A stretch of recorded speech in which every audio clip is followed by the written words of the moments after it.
एक समय था जब जंगलों की सन्नाटा चीख बनकर फूट पड़ा था, जब पहाड़ों की शांति को क्रांति की लपटों ने निगल लिया था और जब एक साधारण सा युवक अपने लोगों की खोई हुई अस्मिता को वापस लाने के लिए देवता बन गया था। यह कहानी है उस महापुरुष की जिसे आदिवासी समाज ने धरती आबा कहा, जिनकी हुंकार ने अंग्रेजों की सत्ता हिला दी, जिनके संघर्ष ने दमनकारी हुकूमत की नींव को चकनाचूर कर दिया। 19वीं शताब्दी के अंत में अंग्रेज अपने कुटिल इरादों के साथ जल, जंगल और जमीन पर कब्जा जमाने चले थे, लेकिन वे भूल गए थे कि यह भूमि किसी राजा की नहीं बल्कि उन असली मालिकों की थी जिनका नाता इन वनों से सदियों पुराना था। जब आदिवासियों को उनके अपने ही जंगलों से बेदखल किया जाने लगा, जब उनकी पहचान मिटाई जाने लगी, तब एक ज्वाला भड़क उठी, एक नाम गूंज उठा और वह नाम था बिरसा मुंडा। यही वह नाम था जिसने अपने लोगों को संगठित किया, अन्याय के खिलाफ आवाज उठाई और अंग्रेजों के जमींदारी प्रथा के जाल को उखाड़ फेंकने की कसम खाई। यह मात्र विद्रोह नहीं था, ये एक उलगुलान था, एक महाविद्रोह जो आदिवासी अस्मिता और संस्कृति की रक्षा के लिए लड़ा गया था। लेकिन क्या अंग्रेज इतनी आसानी से हार मानने वाले थे? क्या बिरसा मुंडा अपने लोगों को उनका हक दिलाने में सफल हुए,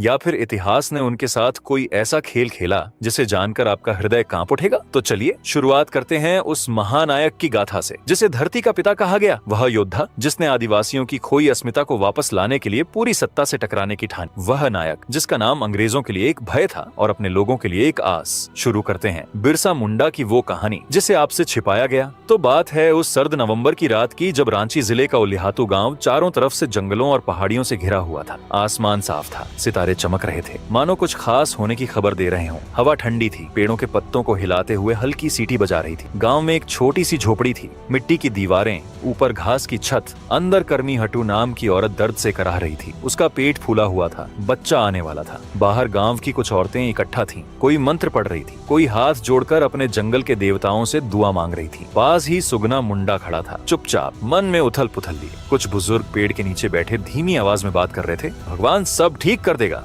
उसी रात 15 नवंबर 1855 को उस झोपड़ी में एक बच्चा पैदा हुआ, नन्ही सी जान, लाल लाल गाल, छोटे छोटे हाथ पैर। कर्मी ने उसे सीने से लगाया। सुगना ने पास आकर देखा तो जंगल वाले लोगों ने उसका नाम बिरसा रखा। कोई बड़ा तामझाम नहीं हुआ, न ढोल बजा न मिठाई बंटी, बस एक साधारण सा जन्म था। पर उस रात किसी को नहीं पता था कि ये बच्चा आगे चलकर जंगलों की गूंज बन जाएगा। सुगना और कर्मी की आंखों में अपने बेटे के लिए प्यार था, लेकिन साथ में एक डर भी था। उनका गांव गरीब था, जिंदगी कठिन थी, ऊपर से अंग्रेज और जमींदार हर दिन उनके हक छीन रहे थे। बिरसा का जन्म तो उलिहातू में हुआ, पर वहाँ ज्यादा दिन ठहरना नसीब नहीं हुआ। मुंडा लोग जंगल के साथ जीते थे, उनके लिए पेड़, नदियां, जमीन, सब कुछ उनका घर था। लेकिन अब वो घर छिना रहा था। अंग्रेज आए थे, साथ में जमींदार और साहूकार भी। वो कहते थे ये जंगल हमारा है, ये जमीन हमारी है। सुगना की भी थोड़ी सी जमीन थी, पर एक दिन वो भी चली गई। साहूकार ने कागज दिखाया,